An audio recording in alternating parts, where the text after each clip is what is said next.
Picture this. It was 1901. Lynching in the U.S. was at its peak.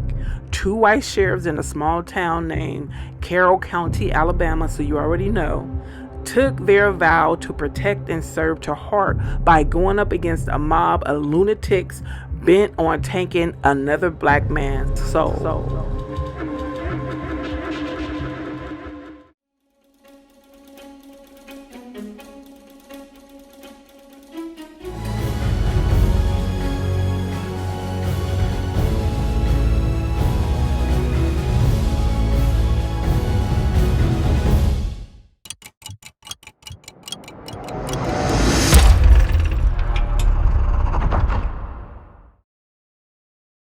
Hello folks, welcome back. Let's continue with Mark Twain's essay.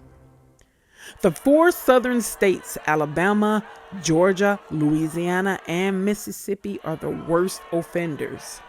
Last year, there were 8 cases in Alabama, 16 in Georgia, 20 in Louisiana, and 20 in Mississippi, over one half the total.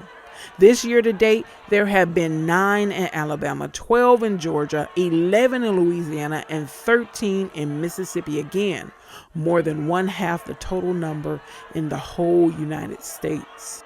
And 75 million, there must be other Merrells and Belotes, and it is the law of our make that each example shall wake up drowsing cavaliers of some great knighthood and bring them to the front.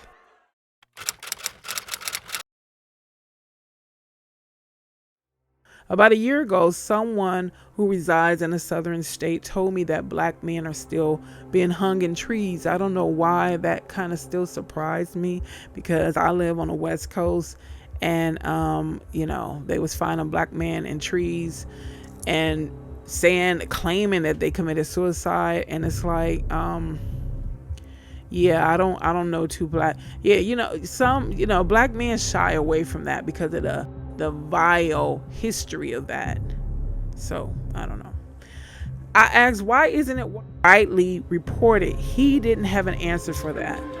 But trust, a lot of black folks aren't docile and meek, as Hughes referenced in his writing. I cleared my throat. In 1901, a series of attempted lynchings and the courageous stands by the Georgia sheriff prompted Mark Twain to denounce the rise of mob violence. Remember they kept saying mob violence in 2020? Yeah, okay. They would know all about mob violence. In the decades between the end of the Reconstruction and the beginning of the Great Depression, thousands of Southern blacks were lynched. The terror engendered by lynching prolonged the economic, political, and social control established by the institution of slavery and perpetuated it into the 20th century. That is it. One of the many disturbing components of lynching was when one of the participants took time to take pictures of the men and women or child they killed, murdered, and then they sell the damn pictures as postcards. Doesn't their actions bring to mind that of serial killers, saving souvenirs from their prey? Who the hell wants to continue to look at a grossly disformed dead body? A sick-minded person, that's who. Old photographs showing white faces staring up at lifeless bodies of black victims gave visceral testimony to Billie Holiday's song about strange fruit hanging from southern trees, and the sheer scale of this aspect of mob violence was enormous. How many Republicans want to yell and scream and talk about mob violence? Yeah, their ancestors and great grandparents, they know all about mob violence. By the sheer number of white people who showed up along with their children to watch a black person getting murdered should be alarming. These people and their children grew up with a visceral hatred in their heart that only God understands. Those are the same ones who hand down unfair, unconstitutional sentences for black defendants. They're the ones who became doctors, lawyers, teachers, policemen, and women. You get the gist. Imagine the mindset of those white children, the gross trouble and hatred and disrespect they have and had in their hearts towards black people. That was the ultimate form of child abuse, taking your child to go see another life taken in such a gross, disgusting way. The things that they did to those bodies, something had to be wrong with them. That's why there's so much unfairness in every sector when it comes to black American, because those children that were taken to see these gross, disgusting acts, they grew up with that in their head and in their hearts. How did you expect that? How did you expect them to treat black people? Like they're less than animals, because that's what their parents and grandparents taught them. This is what we do to animals, but we have a little more, we treat an animal with more dignity and respect than this black man or woman or child. On average, a black man, woman, or child was killed nearly once per week for almost 50 years. Now, you know damn well, if the government was not cool with this, for lack of a better word, it wouldn't have went on that long. It wouldn't even went on for a month. They would have shut that down, like they tend to shut down black folks immediately. They would have shut that down. But you gotta wonder why white racists were allowed to willy-nilly kill black families whenever they wanted to for 50 years. Then when they couldn't do that anymore, they figured out how to have black people turn against themselves. You ever thought about that? Well, we can't do it, so let's have them do it. Ooh. During the lynching era, mobs frequently seized their victims and without formal investigation or charge, without presentation of evidence or indictment, without trial, proceeded to kill them. The Equal Justice Initiative called these terror lynchings, distinct from the lynchings that interrupted an ongoing legal process. In the latter cases, a mob would assault a jail or courtroom, taking a suspect away from a frightened or complicit state official, often the jailer or sheriff. Both forms of lynching were unlawful, all were murders. You don't say.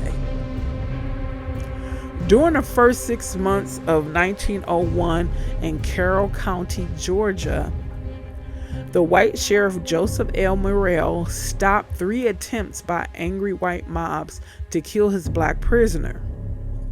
Groups numbering as many as 500 attempted to lynch Ike Williams, a 21-year-old laborer who was being held on murder charges in a jail at Carrollton, the county seat.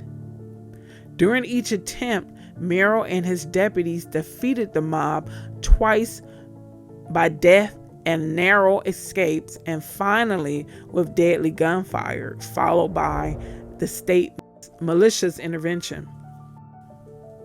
The story began on New Year's Day, 1901, in the community of Victory in western Carroll County, a section that borders the Alabama state line. Otis Word, a 13-year-old white boy, went missing. White witnesses reported that he was last seen in the company of Ike Williams, Ike, a local farm and construction laborer.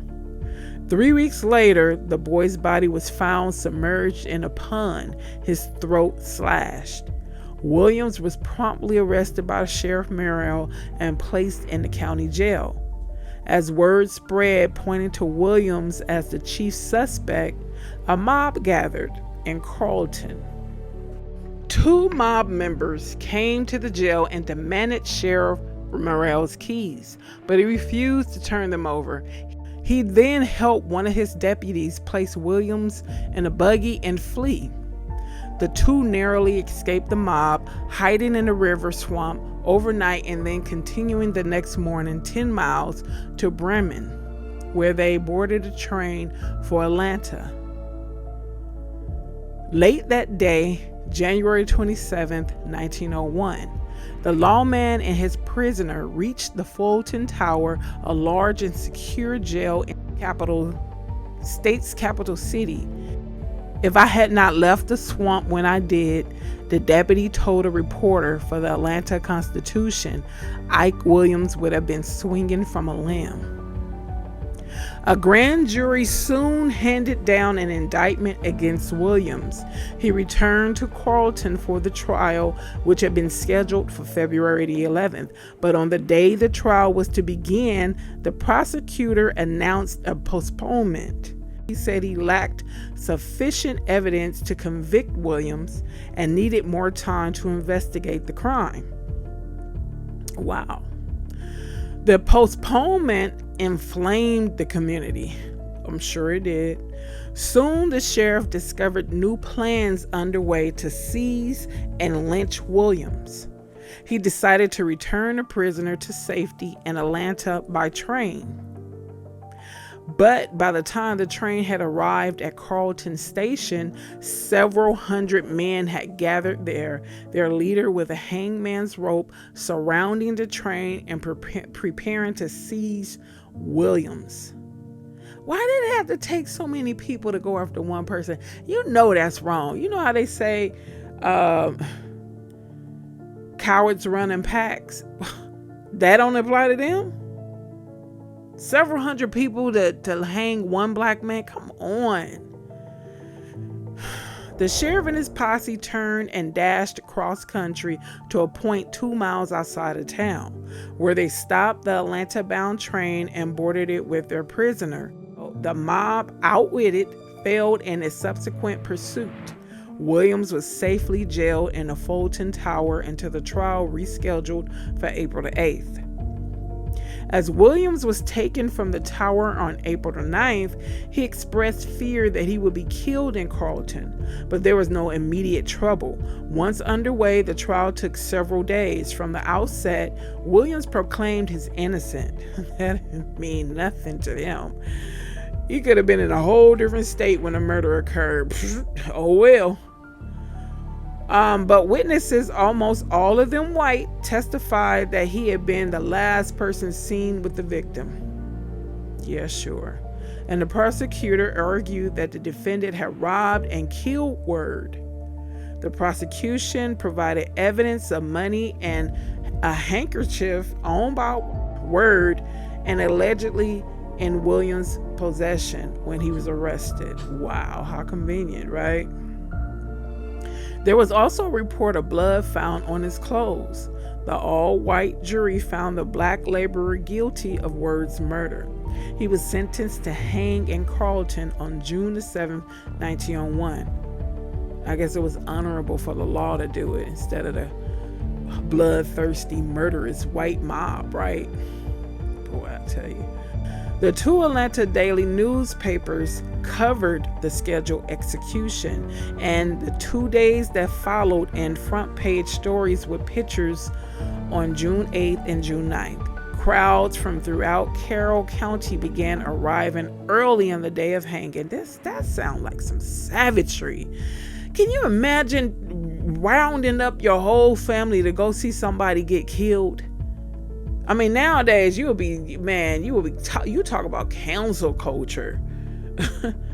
You wouldn't even have a chance to even plead your case as to why you took your whole family to go watch somebody get killed. But back in that day, that was just like watching a movie, man. Let's pick up, let me put a pin in this and let's pick up on part 3. I'll see you there.